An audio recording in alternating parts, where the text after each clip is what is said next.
Drama के starting में मिंजू जो कि एक कंट्री गर्ल है वहाँ से एक डक और एक हैन लेके आती है, अपने अंकल आंटी को देती है। वो कहती है हमें तुम्हारी ये गांव की चीज़ें नहीं चाहिए, असल में हम तुम्हें यहाँ इसलिए बुलाए हैं ताकि तुम गुजियन से शादी कर सको। भले ही गुजियन क्रिपल्ड है, गाँव का फार्मर है, लेकिन अब देखो तुम्हारे माँ बाप है नहीं और तुम्हारी शादी की जिम्मेदारी भी तो हमारी ही है ना। मतलब हिपोक्रेसी के लेवल इतना ज़्यादा है कि मिंजू के मॉम डैड के गुजरने के बाद वो लोगों ने मिंजू को गांव भेज दिया था उसके ग्रैंडफादर के पास, और उसके मॉम डैड की कंपनी संभालने के बहाने वो लोग ऐशो आराम की ज़िंदगी जी रहे थे। यहाँ पर मिंजू कहती है अगर रिश्ता इतना ही अच्छा है तो अपनी बेटी जिन की शादी क्यों नहीं करा देते हैं। अब जिन कहती है तुम्हारी हिम्मत कैसे हुई, तुम्हें पता है मैं यान से शादी करने वाला हूँ, वो कितना ज़्यादा अमीर है। मिंजू को याद आता है अच्छा ये तो वही ठरकियान है जो सबको अपनी गर्लफ्रेंड बनाने चलता है और सिर्फ वो शो ऑफ का अमीर होने की एक्टिंग करता है। वो यहाँ पर कहती है ठीक है, मेरी सिर्फ दो शर्तें हैं। पहली, जो कि मेरी मॉम का ब्रेसलेट जिन ने पहना हुआ है वो मुझे चाहिए। दूसरा, ग्रैंडफादर के ट्रीटमेंट का खर्चा तुम लोगों को उठाना होगा, और अगर ये बात मेरी पूरी होती है तो मैं गुजियन से शादी करने के लिए तैयार हूँ। जिन वो ब्रेसलेट मिंगजू को नहीं देना चाहती थी, असल उसकी माँ उसे कहती है दे दो, तुम्हें पता है ना कि ये सब कुछ हम क्यों कर रहे हैं। एंड इसके बाद वो लोग कहते हैं कि ठीक है, ग्रैंडफादर के ट्रीटमेंट का भी खर्चा हम उठाने के लिए तैयार हैं। वहाँ से निकल कर के मिंजू अपने ग्रैंडफादर से मिलने के लिए हॉस्पिटल में जाती है। ग्रैंडफादर उनके इकलौते रिलेटिव थे जो कि उनसे बहुत ही प्यार करती थी। मिंजू यहाँ पर गुजियन से शादी करने का डिसाइड कर चुकी थी। अब चाहे लाइफ में जो भी उसने सोच लिया था कि वो ग्रैंडफादर के लिए खुद को सेक्रीफाइस करना तैयार है। गांव में रहने की उसकी आदत थी। गुजियन को ढूंढते हुए वो गांव जाती है। उसके घर पर किसी और ने कब्जा कर रखा था जो कि गुजियन की आंटी सभी थी। वो क्रिपल था, इसी वजह से वो लोग उसका फ़ायदा उठा रहे थे। मिंगजुआन देखती है घर तो काफ़ी बड़ा है, थोड़ा कचरा फैला हुआ है, बट वो चीज़ों को संभाल लेगी। यहाँ पे वो इस तरीके से साफ़ सफाई करने लगती है। तभी आंटी यहाँ पर आ जाती है और मिंगजू को डांटने लगती है और उसे वहाँ से जाने के लिए कहती है। मिंगजू कहती है अगर ये घर तुम्हारा है तो ऑनरशिप का पेपर दिखाओ। मेरे हस्बैंड के पैसे तुम छीनने की कोशिश कर रही हो और उनके घर को हथियाने की कोशिश कर रही हो, मैं कंप्लेन करूँगी। वो गुस्से में झाड़ू फेंकती है। गुजियन बीच में आ जाता है, वो मिंगजू को धक्का देती है, वो सीधे गुजियन के ऊपर गिरता है। यहाँ पर वो उसे काफ़ी हैंडसम लगता है। इतना हैंडसम बंदा यहाँ गांव में क्या कर रहा है। अब मिंगजू जानती थी कि इस आंटी को कैसे संभालना है। सीधे तरीके से जब वो गुजियन का घर छोड़ने के लिए तैयार नहीं है तो वो मेलो ड्रामा करने का डिसाइड करती है। तभी वहाँ पर कुछ और आसपास के पड़ोसी आ जाते हैं जो कि गुजियन को मानते थे और वो लोग उसकी आंटी पर गुस्सा करने लगते हैं। बहुत टाइम से हम देख रहे हैं तुमने गुजियन के घर पर कब्जा करके रखा हुआ है, तुम्हें शर्म नहीं आती है। मतलब ये बेचारा इकलौता है तो तुम लोग इसे परेशान करोगे। वो लोग उसे डांटते हुए वहाँ से जाने के लिए कहते हैं और मिंगजू को समझाते हैं कि डोंट वरी बेटा, हम लोग हैं ना, ये तुम्हें परेशान नहीं करेगी, तुम आराम से यहाँ पर गुजियन के साथ रहो, ये तुम्हारा और गुजियन का ही तो घर है। सबके जाने के बाद गुजियन मिंगजू को फर्स्ट एड किट लाने के लिए बोलता है। मिंगजू को ऐसा लगता है कि वो उसके हाथ पर अप्लाई करेगा दवा, लेकिन गुजियन खुद के हाथ पर दवा अप्लाई करने लगता है। तभी वहाँ पर मिंगजू उसे लेके कहती है लाओ मैं दवा अप्लाई कर देती हूँ। गुजियन सोचता है मैंने जितना उसके बारे में पता किया था वो तो बहुत ही अकड़ू है, ना जाने कितने लड़कों के साथ उसका अफेयर रह चुका है। लेकिन यहाँ वाली मिंगजू तो बिल्कुल अलग थी, उसे नहीं पता था और लोगों ने उसकी दुल्हन ही बदल दिया है। मिंगजू गुजियन से प्रॉमिस करती है कि वो आज से उसका ख्याल रखेगी, वो उसकी फियोंसे जो है। गुजियन सोचता है चलो ठीक है, वैसे भी वो उसका पीछा नहीं छोड़ने वाली है, तो देखते हैं आखिरकार इसका प्लान क्या है। मिंजू यहाँ पर पूरे घर की साफ़ सफाई करती है ताकि इस घर को रहने के लायक बनाया जा सके। शाम में वो गोजियन को लेकर के आस पड़ोस में घूमने जाती है, जहाँ उसे पता चलता है ये इतना बड़ा पॉन्ड गोजियन का है जिसमें कि वो मछलियाँ पाला करता है। वो मिंगजू से कहता है तुम्हें नहीं लगता कि थोड़ा एम्बैरसिंग है, मैं गांव का फार्मर हूँ। मिंगजू कहती है नहीं बिल्कुल भी नहीं, तुम अपनी मेहनत से इतना सब कुछ कर रहे हो, मैं बिल्कुल भी तुम्हें लेके एम्बैरस नहीं हूँ। और डोंट वरी, मैं भी तो काम करूँगी ना, तो हम अच्छे खासे पैसे कमाएंगे। तभी वो नोटिस करती है कि उसकी वही आंटी गोजियन के पॉन्ड से जो है मछली चोरी करने का कोशिश कर रही है। पहले तो वो जा कर के उस पर गुस्सा करती है, लेकिन वो कहती है मैं कोई चोरी नहीं कर रही हूँ और ना ही तुम्हें ये मछली देने वाली हूँ। वापस से कुछ पड़ोसी वहाँ से गुजर रहे थे। मिंजू मेलो ड्रामा करने लगती है कि मतलब मेरा पति व्हील चेयर पर है तो क्या तुम लोग मुझे इस तरीके से परेशान करोगे। फुल ऑन उसका ड्रामा यहाँ पर चालू हो जाता है। और जो भी गांव वाले थे वो लोग यहाँ पर मिंजू का सपोर्ट करते हैं, उस लेडी के हाथ से ले लेते हैं फ़िश और मिंजू को देते हुए कहते हैं कि हमने तुम्हें मना किया था ना कि मिंजू और गुजियन को नहीं परेशान करने के लिए। एक तो तुम उनसे बिना पूछे उनके पॉन्ड से मछली निकाल रही हो और पकड़े जाने पर उल्टे उन्हें ही बुली कर रही हो। तुम्हें इस गांव में रहना है या नहीं। थैंकफुली मिंजू के जो पड़ोसी थे वो काफ़ी सपोर्टिव थे, जो कि इन दोनों का वो सपोर्ट कर रहे थे। वो लोग घर पर जाते हैं, गुजियन का सेक्रेटरी आया हुआ था। मिंजू सोचती है ये कौन है भाई, इतना अच्छा कार लेकर के आया हुआ है। वो उसे झूठ बोल देता है कि असल में ये शहर से मैंने एक बिजनेसमैन को बुलाया है जिसके साथ कि मैं डील करने वाला हूँ। तो वो उसकी बातों का ट्रस्ट कर लेती है। उसने अपने सेक्रेटरी को समझा दिया था कि उसकी असली आइडेंटिटी के बारे में फ़िलहाल किसी को भी नहीं पता चलना चाहिए। उसका सेक्रेटरी ये बात मान जाता है, लेकिन उसे पता नहीं था कि आखिरकार गोजियन अपनी आइडेंटिटी को हाइड करके रख क्यों रहा है। वहीं दूसरी तरफ मिंगजू ने जो आज जो भी सब्जियां और फल बेचे थे उससे जितने पैसे हुए थे वो गोजियन को देते हुए कहती है कि मुझे अच्छा लगा, मैं इतने सारे पैसे जो कमा पाई मैं इसी तरीके से पैसे जमा करूँगी और तुम्हारे ट्रीटमेंट के लिए पैसे दूंगी। अब पहली बार गुजन को फील होता है मिंजू सिंसियर और वो सिंसियरली उसके बारे में सोच रही है। वैसे कहती है डोंट वरी, तुम मेरे बगल में आराम से सो सकते हो, मैं तुम्हें ज़्यादा परेशान नहीं करूँगी। यहाँ पर गुजन उसे कहता है अच्छा तुम मुझे परेशान नहीं करोगी, अब मैं तुम्हें परेशान नहीं करूँगा। वो दोनों फिर शांति से सो जाते हैं। अगले दिन मिंजू पहुँच जाती है शहर के मॉल में इन चीज़ों को बेचने के लिए। सब कुछ काफ़ी फ्रेश था, आज हेल्पर की कमी थी तो वो उसे ही स्टोर पर लगाने के लिए बोल देता है। मिंजू को कोई प्रॉब्लम नहीं था। वहीं दूसरी तरफ हम लोग देखते हैं कि जेन अपने बॉयफ्रेंड यान के साथ आए हुए थे। अब उसे तो इतने टाइम से यही लग रहा था कि यान रियल में इतना ज़्यादा अमीर है और वो उसके लिए एक अच्छा मुर्गा साबित हो सकता है शादी करके सेटल होने के लिए। यान अपने किस बिजनेसमैन दोस्तों से मिलने के लिए चले जाता है। इधर गुजियान वर्क इंस्पेक्ट करने के लिए रेडी वेडी होके आता है। ये पूरा मॉल गुजियान का ही तो था। उसका सेक्रेटरी सबको समझाता है किसी को भी ये बात नहीं फैलना चाहिए कि गुजियान ही यहाँ का ऑनर है। वो वापस से व्हील चेयर पर बैठ के जाता है, वो कोई क्रिपल नहीं था। इधर मिंजू चीज़ों को सेटल कर रही थी तभी जिन की नज़र मिंजू पर पड़ती है और वो उसे परेशान करने के लिए चली जाती है। सबको कहने लगती है कि पेस्टिसाइड वाले सब्जियां बेचती हैं ऑर्गेनिक कह के। इसने मेरा ब्रेसलेट चोरी कर लिया है। एक सब्जी बेचने वाले के पास ऐसे ब्रेसलेट कहाँ से आएंगे जो कि इतने महंगे हैं। आसपास के जो कस्टमर थे, जो लोग मिंजू को नहीं जानते थे, वो लोग तो इन बातों को ट्रस्ट करने लगते हैं। स्टिल मिंगजू अपना इमोशनल कार्ड वाला गेम यहाँ पर खेलती है और सबको वो जिनको ही गलत साबित कर रही थी।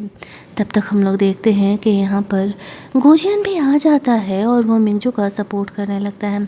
मिंगजू से कहती है तुम यहाँ क्या कर रहे हो। वो बहाना कर देता है, वो तो बस इधर से गुजर रहा था। मिंगजू कहती है अरे तुमने तो आज कोट वोट पहना है।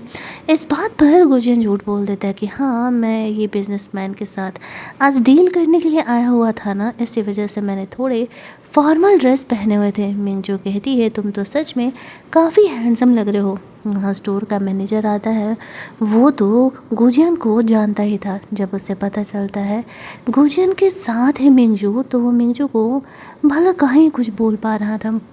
यहाँ पर उसका बॉयफ्रेंड भी आता है।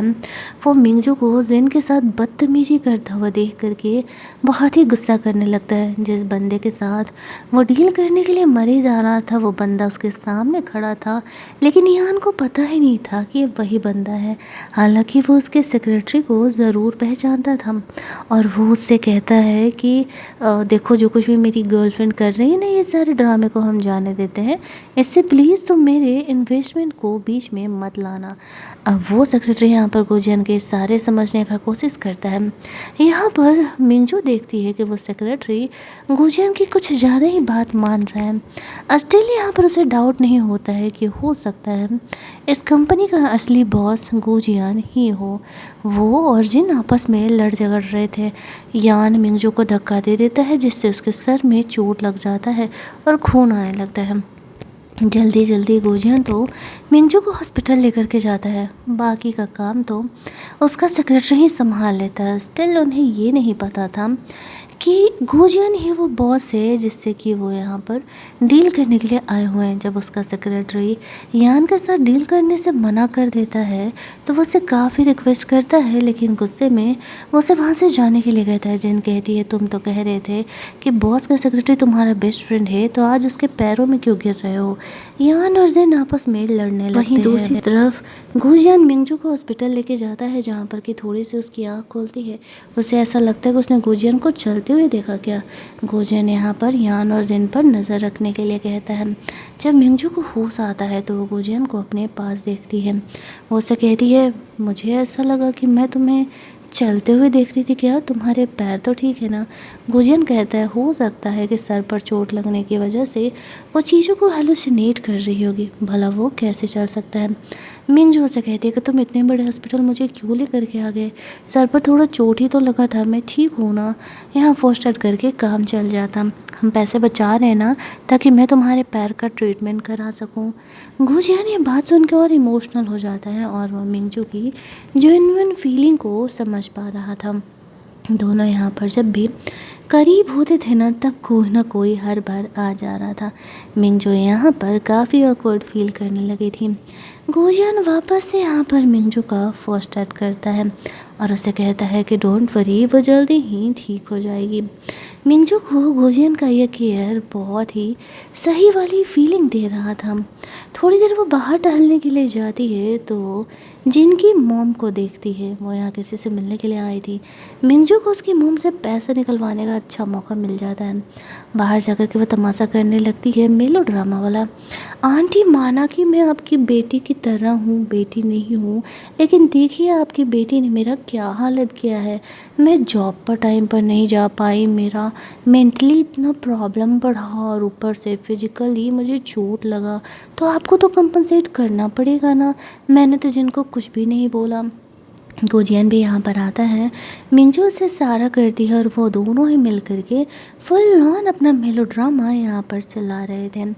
तब तक यहाँ पर जिन की मॉम पैसे देने के लिए तैयार नहीं थी, जब तक हॉस्पिटल का डीन यहाँ तक आ नहीं जाता है। हॉस्पिटल का डीन तो गुजियन को पहचानता था। वह जिन की मॉम को समझाता है देखो बहन, चुपचाप पैसे दे दो वरना बहुत ही पछताने वाली हो। वैसे तुम्हें पता है या नहीं, यान की कंपनी को ब्लैकआउट कर दिया है, ब्लॉक कर दिया है गुजियन की कंपनी ने, यानी कि वो लोग उसकी कंपनी के साथ कभी कोई डील नहीं करेंगे। जिनकी माँ को ये बात नहीं पता था, वो यान को अपना दामाद बनाना चाहती थी। जब कंपनी ही नहीं होगी तो यान का क्या वो अचार डालेगी। मजबूरी में यहाँ पर सबके कहने पर उन्हें गुजियन को पैसे भेजने पड़ते हैं। गुजियन तो बहुत खुश थी, मिंजू तो बहुत खुश थी और वो कहती है कि फाइनली तुम्हारे पैर के ट्रीटमेंट के लिए अच्छे खासे पैसे जमा हो चुके हैं। जो यान था वह जिन से झूठ बोल करके 1 मिलियन उधार लेता है।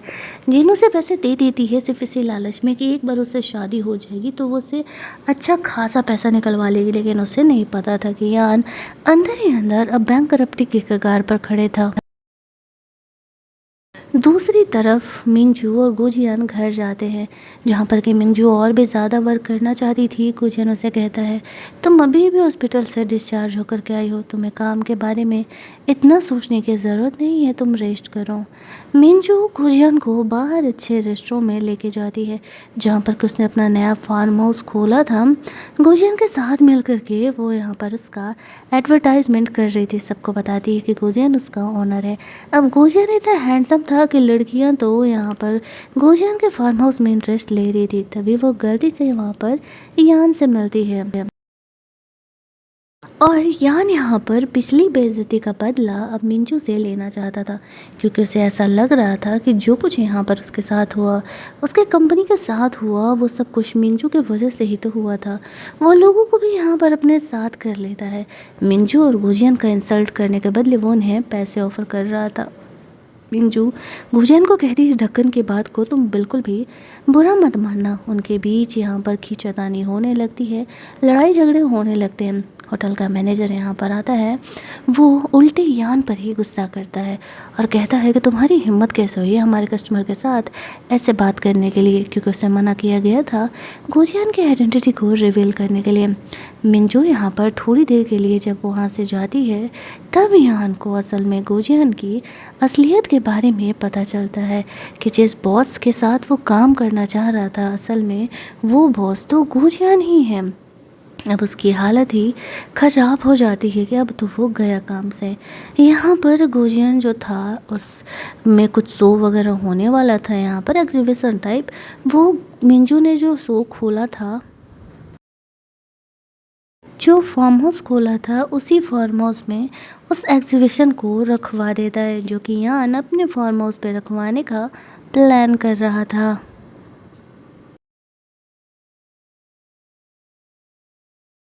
इसके बाद हम लोग देखते हैं कि मिंगजू गुजियान को वहाँ से बाहर लेकर के जाती है। दोनों अपने डेट वगैरह को एंजॉय करते हैं। मिंगजू यहाँ पर अब गुजियान के साथ रहने की आदत डाल चुकी थी।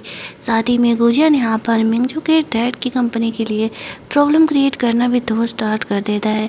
इधर उन्हें पता चलता है कि वो एग्जीबिशन अब मिंगजू के फार्म हाउस पर लगने वाला है, तो वो लोग भी उस फार्म हाउस पे जाके देखने का डिसाइड करते हैं। आखिरकार मिंगजू का ये फार्म हाउस कितना ही बड़ा हो सकता है। अगली मॉर्निंग मिंगजू की नींद खुलती है। वो बहुत ही एक्साइटेड थी, उसे आज के पूरा एग्जीबिशन संभालना था। इधर से न गाँव आई हुई थी, जहाँ पर के गांव की मिट्टी गोबर का स्मेल देख करके उसे काफ़ी अजीब सी फीलिंग आ रही थी और वो जल्दी यहाँ से जाना चाहती थी। तभी वो मिंगजू को देखती है और उसका मजाक उड़ाने लगती है कि वो ये गांव की ही लाइफ डिज़र्व करती है। मिंगजू भी कहाँ कम थी, वो जिन को सबक सिखा रही थी और मिट्टी वाले पानी से उसके कपड़ों को गंदा कर देती है। लेकिन जैन यहाँ पर कुछ कह नहीं पाती है। जो उसकी बदमाश आंटी थी वो यहाँ आती है, जैन का सपोर्ट करने लगती है। थैंकफुली गुजियान बीच में आता है और वो सिचुएशन को संभाल लेता है। स्टिल जैन को यही लग रहा था कि जो गुजियान है वो एक फार्मर ही है, उसे तो उसकी असली आइडेंटिटी के बारे में पता भी नहीं था। वो लोग वहाँ से एग्जीबिशन के लिए निकलते हैं। जिन उस आंटी को पैसे दे करके मिंगजू का एग्जीबिशन ख़राब करने के लिए बोल देती है। इधर गुजियान के पास उसके सारे एम्प्लॉयज़ आए हुए थे, यान उन्हें देख लेता है। उसे अब भी यही डाउट था कि गुजियान कोई बड़ा आदमी नहीं है, वो उसके सेक्रेटरी को ही समझ रहा था कि वह मिंगजू का दोस्त वोस्त होगा। और अब वो यहाँ पर सोचता है कि इस गुजियान को सबक तो सिखाना पड़ेगा, उसने मेरी कंपनी को ब्लैकआउट जो करवा दिया है। सारे एम्प्लॉयज़ को समझा दिया जाता है कि गुजियान की असली आइडेंटिटी को रिवील नहीं करना है। वो लोग अपनी अपनी एक्टिंग कर रहे थे और जो यान था वो उनसे जाकर के बातें करने का कोशिश करता है, लेकिन उनमें से कोई भी उसे भाव नहीं दे रहा था। इधर मिंगजू उस फार्म हाउस में पहुँचती है, जो कि काफ़ी खूबसूरत था। नेचर से रिलेटेड यहाँ पर मिंगजू ने थीम रखा था और सारी चीज़ों को रखा हुआ था। कस्टमर्स आ रहे थे और उन्हें ये थीम बहुत ही पसंद आ रहा था। जिन यहाँ पर मिंगजू के लिए मुश्किलें खड़ा करने का कोशिश करती है, लेकिन मिंगजू उसे हैंडल आउट कर रही थी। ये बातें गुजियान को पता चलता है कि जिन यहाँ पर उसे परेशान कर रही है, तो अपने वाइफ को प्रोटेक्ट करने के लिए चले जाता है, जहाँ पर कि जो वो गाँव की आंटी थी, वो वहाँ के कुछ लोकल को लेकर के आती है और कहती है कि मिंजू कचरा बेच रही है और उसकी शॉप से नहीं खरीदने के लिए। मिंजू को सुन कर के इस बात पर बहुत ही गुस्सा आता है कि वो ऐसा उनकी चीज़ों के बारे में कैसे बोल सकती हैं। दोनों के बीच अच्छी खासी बहसाबहसी होने लगती है। वो यहाँ पर उसे धक्का वक्का भी दे देती है, जिस वजह से कि काफ़ी चीज़ें मुश्किल हो जाती है। स्टेल यहाँ पर सब कुछ संभाल लेता है गोजियान। अभी भी उसे नहीं पता था कि असल में गोजियान ही वो बड़ा सीईओ है जिसके चक्कर में वो लोग यहाँ पर आए हुए हैं। उसकी आंटी गुस्से में आके यहाँ पर मिंजू को धक्का देने वाली थी, जिस वजह से कि गुजियन यहाँ पर बीच में उसे प्रोटेक्ट करने के लिए आ जाता है और वो व्हील चेयर पे खड़ा हो जाता है। अब गुजियन ऐसे सडन व्हील चेयर से खड़ा हो गया था जिसे देख करके सारे ही चौंक जाते हैं। गुजियन को बहाना करना पड़ता है कि वो इसका इंस्टिंक्ट था, जिस वजह से कि वो अचानक से व्हील चेयर पर खड़ा हो पाया है।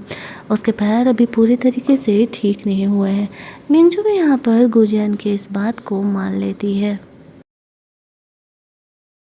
जो उसके एम्प्लॉयज़ थे वो लोग गुजियन के सपोर्ट में थे। यान यहाँ पर आकर के मिंजू की चीज़ों को घटिया बोलने लगता है और कहता है कि वो बिल्कुल भी सही चीज़ें यहाँ पर आप लोगों को डिलीवर नहीं कर रही है।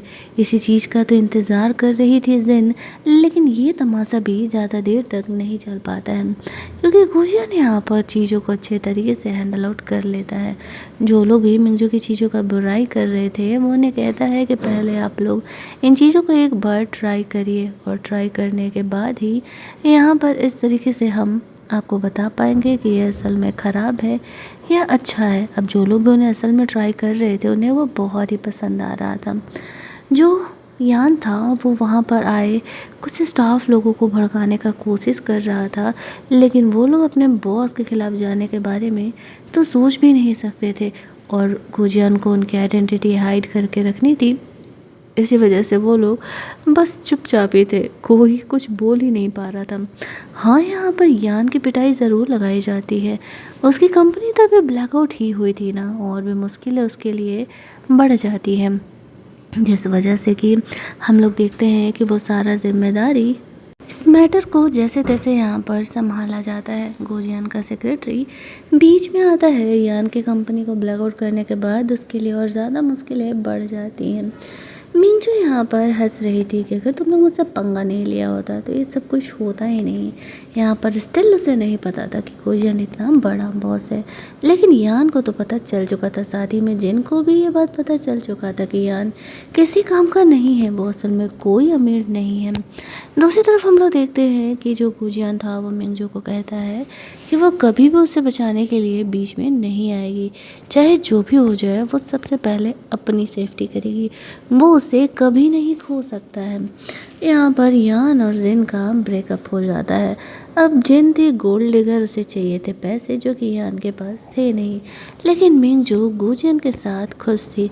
अब उसका पैर के ट्रीटमेंट के लिए उसे पैसे बचाने की ज़रूरत नहीं थी, वो इस बात से भी खुश थी। दोनों यहाँ पर अपना हनीमून नाइट मनाते हैं। वहीं दूसरी तरफ अगले दिन वो लोग फ्लैट की शॉपिंग करने के लिए जाते हैं। वहाँ पर जिन और उसके फैमिली भी आए हुई थी। एक लड़का जो कि गुजियन की आइडेंटिटी यहाँ पर लेकर के आया हुआ था, वो यहाँ पर इस तरीके से सबको शो ऑफ कर रहा था कि वो वही और वो काफ़ी अमीर है। गुजियन अपना ब्लैक कार्ड देता है।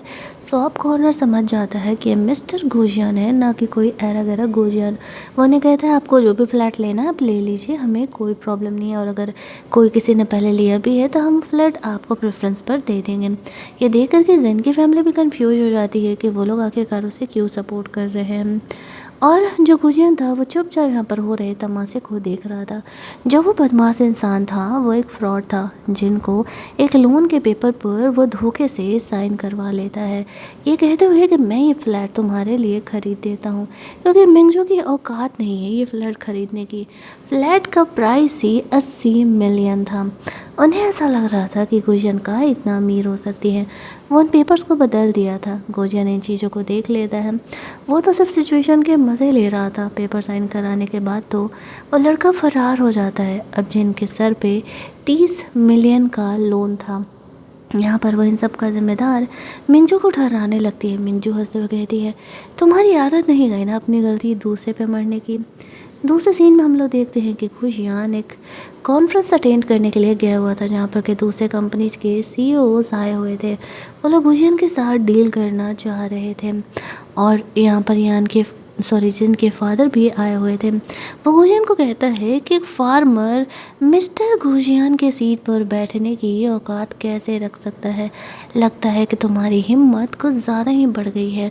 गुजियान हंसते हुए कहता है, अफसोस अंकल, आपको अब तक समझ में नहीं आया।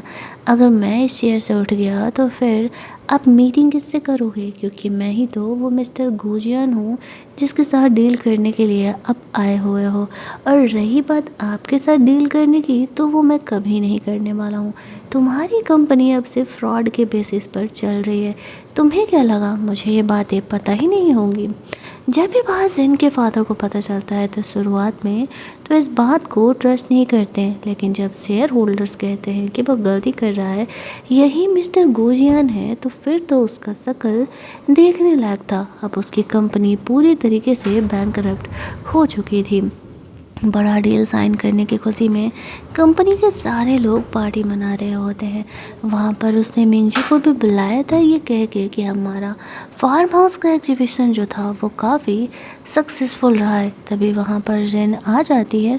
उसे मिंजू की खुशी बिल्कुल भी देखी नहीं जा रही थी।